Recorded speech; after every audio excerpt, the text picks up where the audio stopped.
Messenger မှာတစ်ဖက်လူပို့လာတဲ့စာတွေအတန်ဖိုင်တွေတပ်ပုံတွေကိုတူဖက်ကနေမတိအောင်ခိုးဖက်နိုင်တဲ့နီလာလေးတွေကိုမျှဝေပေးပါမယ်။ပထမဆုံးအနေနဲ့ Messenger မှာတယောက်ယောက်ကပို့လိုက်တဲ့စာတွေကိုကိုဖက်ကနေမှခိုးကြည့်ပြီးတော့တူဖက်ကနေမတိအောင်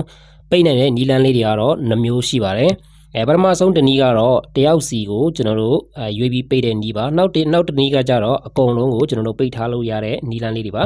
ဒါဆိုရင်တော့ကျွန်တော်တို့ဖုန်းထဲမှာရှိတဲ့ Messenger တွေကိုတစ်ချက်လောက်တွားပါမယ်ပထမဆုံးအနေနဲ့တယောက်ချင်းစီကိုလုံနိုင်တဲ့နီလန်းလေးကိုအရင်ဆုံးပြပြပါမယ်ဒါဆိုရင်ကျွန်တော်ဒီထဲကနေမှကြိုက်တဲ့အကောင့်ကိုတစ်ခုကိုကျွန်တော်ဝင်လိုက်ပါမယ်ဝင်လိုက်ပြီဆိုလို့ရှိရင်တော့အခုလိုမျိုးပေါ်လာပါမယ်ဒါဆိုရင်တော့ပထမအဆုံးအနေနဲ့ကိုပိတ်ချင်တဲ့တယောက်ကိုအခုလိုမျိုးသူ့ရဲ့အကောင့်ထဲကိုဝင်သွားပြီဆိုရင်ကျွန်တော်တို့ဒီအပေါ်ဆုံးတောက်မှာရှိတဲ့ IN ပုံစံလေးကိုတစ်ချက်လောက်နှိပ်ပေးပါ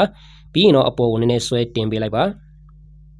အောက်မှာရှိတဲ့ဒီမျက်လုံးပုံစံနဲ့ read recept ဆိုတဲ့ဟာကိုကျွန်တော်တို့တစ်ချက်လောက်နှိပ်ပေးပါပြီးတော့အခုလိုမျိုးကျွန်တော်တို့ပွင့်နေတာကိုတွေ့မြင်ရပါလိမ့်မယ်ပွင့်နေတယ်ဆိုလို့ရှိရင်တော့ကျွန်တော်တို့ကြည့်ပြီးသားသူ့ရဲ့စာတွေပုံတွေအတန်ဖိုင်လေးတွေကိုတူဖက်ကနေမှဒါကျွန်တော်တို့ကြည့်ပြီးသားနားထောင်ပြီးသားဆိုတာကိုပြပေးသွားမှာပဲဖြစ်ပါတယ်တကယ်လို့ဒီနေရာမှာကျွန်တော်တို့က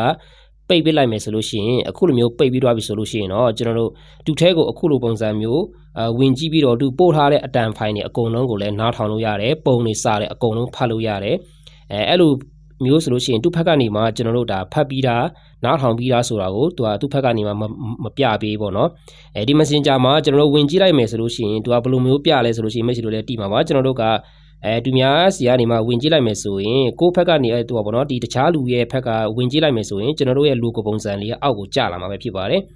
ဒါပေမဲ့ဒီနေရာမှာကျွန်တော်တို့အခုလိုမျိုးပိတ်ထားမယ်ဆိုလို့ရှိရင်သူကဝင်ကြည့်လိုက်မယ်ဆိုလို့ရှိရင်ကျွန်တော်တို့ရဲ့ logo ကအပေါ်ဆုံးမှာပဲကြန့်ရှိနေပြီးတော့ဒါကျွန်တော်တို့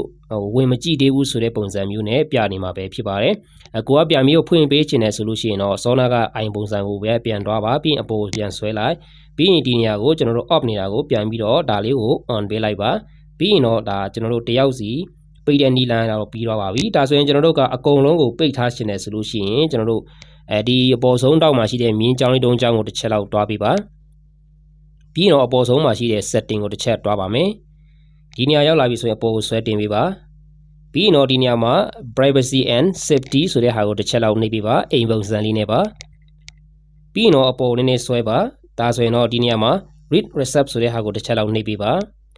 ဒီနေရာကိုလည်းကျွန်တော်အခုလိုမျိုးပွင့်နေတာကိုတွေ့မြင်ရပါလိမ့်မယ်ဒီနေရာမှာတော့အကုန်လုံးကျွန်တော်တို့ပိတ်လိုက်မယ်ဆိုရင်ကျွန်တော်တို့ Messenger ထဲမှာရှိတဲ့အကောင့်တွေမှန်သမျှဘယ်သူပဲဖြစ်ဖြစ်စာပို့လာပြီဆိုလို့ရှိရင်ကျွန်တော်တို့က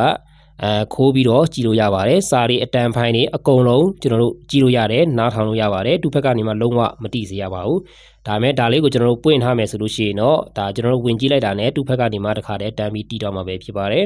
ဟုတ်ကဲ့ပါဒီနီလန်းကိုကြည့်ပြီးသွားပြီဆိုလို့ရှိရင်တော့မိတ်ဆွေတို့အကျိုးဆောင်ရရတယ်ဆိုရင်ဗီဒီယိုဖိုင်ရဲ့ comment မှာတစ်ခုခုလောက်ဝင်ပြီးတော့ရေးပေးသွားခဲ့ပါဦးပြီးရင်ဗီဒီယိုဖိုင်လေးကိုလည်းကိုယ့်ရဲ့မိတ်ဆွေတွေထပ်မံပြီးတော့တည်ရှိသွားအောင်ပြန်လည်မြောက်ပေးခဲ့ကြပါအောင်လို့တောင်းဆိုရင်ဗီဒီယိုဖိုင်ကိုဆုံးတက်လိုက်ပါတယ်ဆုံးဖြတ်လိုက်ပါကြည့်ရှုပေးတဲ့အတွက်ကျေးဇူးတင်ပါတယ်